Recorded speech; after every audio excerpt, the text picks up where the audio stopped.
Hello guys, এইটা হচ্ছে আমার ছাদ। এই ছাদের মধ্যে আমি এখন উঠেছি। এখনও রোদ মোটামুটি এখনও আসেনি।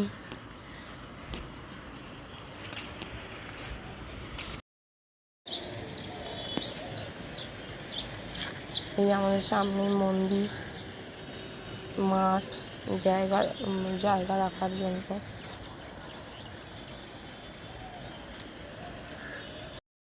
সামনেই রোডের মধ্যে দোকানপাট সব আছে, স্টেশনারি জিনিস, তারপরে খাবার জিনিস সব রকম আছে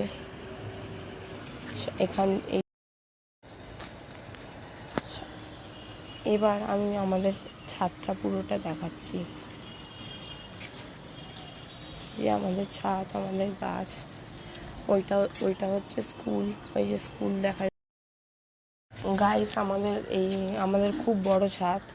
এইখানে গাছ আছে, গাছ লাগানো হয়েছে। এই যে এটা মনসা মা ঠাকুর, শিব ঠাকুর আছে। এই যে